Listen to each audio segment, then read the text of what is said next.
Hello Tube Dwellers and welcome. I'm the Arcadean and today we are playing Gwent.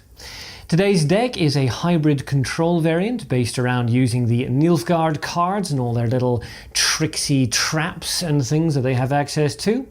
It's a lot of fun, I really enjoy it, hopefully you will too, so let's jump in and take a look. Roll intro. Here we go.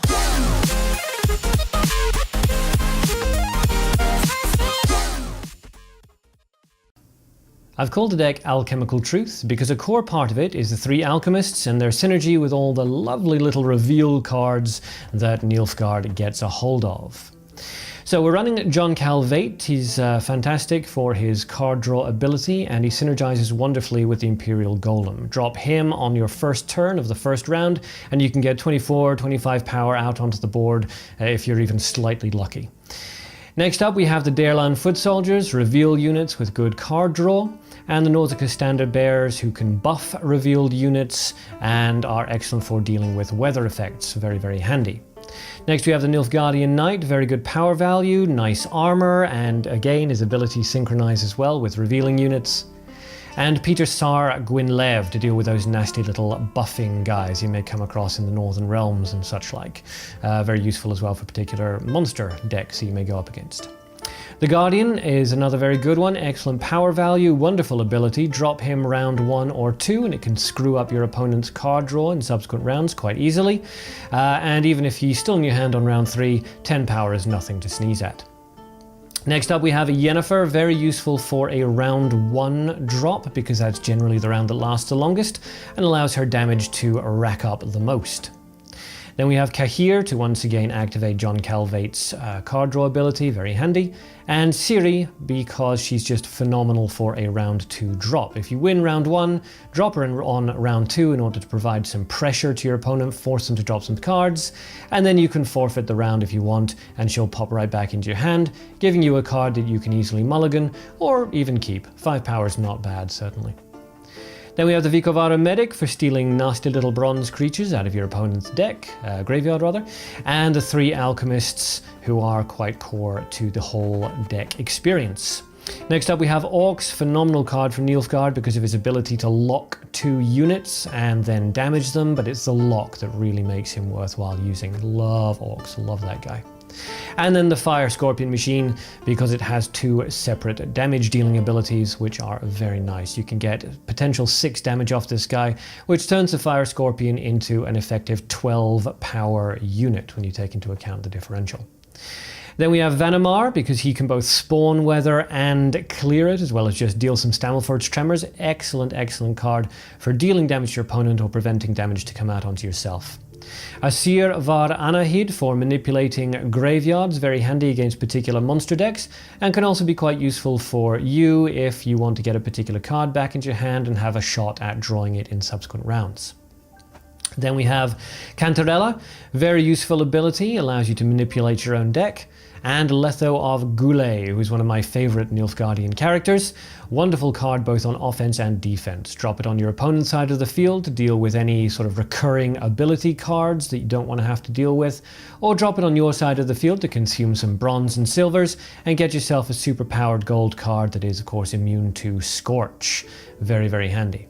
So as you can see from the deck, there's no one single strategy that you're aiming for, no one single win condition. It's been designed to go up against as many different decks as possible and ideally come out the victor. So be aware that when playing, you will have to change your playstyle between each game based on the opponent you're fighting, the deck that they're using, and their particular strategy and style of play. So, enough theory, let's get into the practical, shall we? Let's jump into a battle. Fight Going up against Henselt, Destructure 113, okay? Let's give this a whirl then, shall we?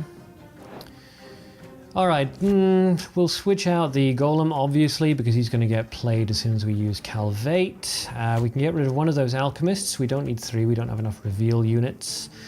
And maybe the Vicovaro Medic as well. We don't really need him so much against Henselt on round 1. So our turn, we drop John Calvate onto the field, summons our Golem, summon Calvate, And we will bring out, let's see, the Alchemist. And we will reveal our Deerlan foot soldiers. There they go. And bring Ciri into our hand. Lovely. So we got 21 power out onto the field on our very first round. The guy's highlighting Calvate as if to say, what the hell just happened? Let's see what he decides to respond with. Okay, so he brings out a Redanian Knight Elect. Not too worried about that. It can ramp up problems, but we don't need to concern ourselves too much. Let's drop that guy just to maximize our lead. And give him a target for Scorch if he has. Long live. Okay, so there comes another one. They're going to keep buffing themselves, which isn't brilliant. So we're going to have to deal with that. So we can drop Venomar, and I think we will. Let's put the Biting Frost down onto that front row, and then we don't need to worry too much about it. So the Biting Frost takes care of the armor of one of them, so he's not going to be buffing. And we'll take care of the armor of the other one on the next turn, provided he doesn't drop anything to intercept. He's thinking about it.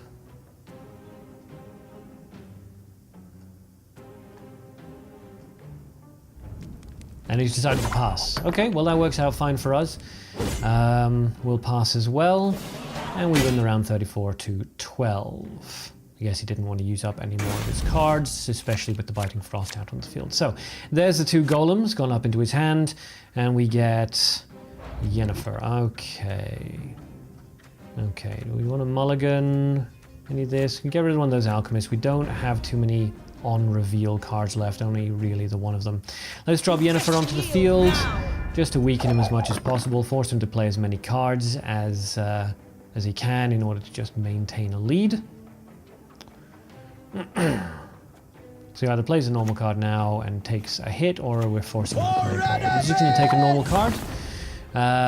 That's fine. He's going to develop some armor. We did take a little bit of damage. Let's put Cantarella out onto the field because we're not planning on winning this one anyway. And we'll just draw Orcs into our hand, which is going to be nice. So we can play Ciri on our next turn and see if that forces him to keep playing more cards. But he pretty much has to keep playing. He can't afford to pass at this point. But I don't want those guys continually generating. So let's play Letho. That'll just eat up those two guys. Gives him 23 again. We don't really care. He doesn't look like he's a Scorch user, or he would have probably zapped us in the last round. So without the Letho, he's still forced to play because he can't afford to pass and just have a steamroll and take the 2 crowns. What's he going to go for? And we can just play Ciri and just keep mucking around, basically forcing him to play some new cards. So Ciri comes out of the field. He has to play more. He's in a very awkward situation here. We're just playing cards that we don't really care about at the moment, but he's having to play some fairly decent ones. They're taking those blasts, so we'll just pass that now. We've got nothing else that we want to waste, and these are some pretty good cards for the final round. So we lost 9-35, but that doesn't matter. We get Ciri right back into our hand, yoink, which takes us to card advantage. And we can actually just mulligan Ciri now. All the rest of the cards are pretty good, I think. Yeah, I mean, Orcs we could possibly dump, but I think we'll get rid of Ciri. And it was the right choice. Excellent. Because even if he doesn't get a reveal, even if we rather don't get a reveal onto the Fire Scorpion, that's still going to do 3 damage when we play it naturally. So we could play him, but I don't really want to. There's no real great cards to play here, are they? Let's just play the Nilfgaardian Knight then. If it reveals, yeah, that's fine. It revealed that guy, which took the armor value off, so he's open to more damage later on. Okay, I told you so, you idiot. Copy that guy out onto the field. No scout, no big deal. Don't particularly care about that. Right. So we can go with the Alchemist, and I think we will. We'll reveal the other Fire Scorpion. Yes, mistake. I'm no mage. Which just kills that guy. Okay. Takes a little bit of damage, a little bit of power rather off the field. Ah, interesting. Okay, so he's brought out double weather. So we'll play the Nausicaa Standard Bearer, and we will play it in the front position. Let's see, because we've got an actual front card ready to go. And then we can buff up that guy for later. Because we don't really care too much about orcs. But I would quite like to keep my my 10 power guy on the field there. Philippa Eilhart comes out, that's going to do a lot of damage. Yep, okay, and it's really unfortunate. I mean, we can reset that guy with our Peter, but let's just keep weakening his units a little bit. And completely prevent him from using any Scorch if he does happen to have it, but I'm pretty sure You want peace? Fight for it. Alright, so there our poor little guy goes into the graveyard, no big deal. We've got a lot of opportunities here. Let's play Kahir into the middle, because he don't fear no weather, not until that August patch comes up. And we will bring out the Nautica Standard Bearer just to clear out that weather so that we can play Orcs without taking any damage. And we might as well just buff that Nilfgaard guy up a little bit. I'm not too worried at this point. I know that 2 of his cards are those 6 power creatures, and we don't fear those at all. So we can bring out the Fire Scorpion and weaken him a little bit. We can restart with Peter.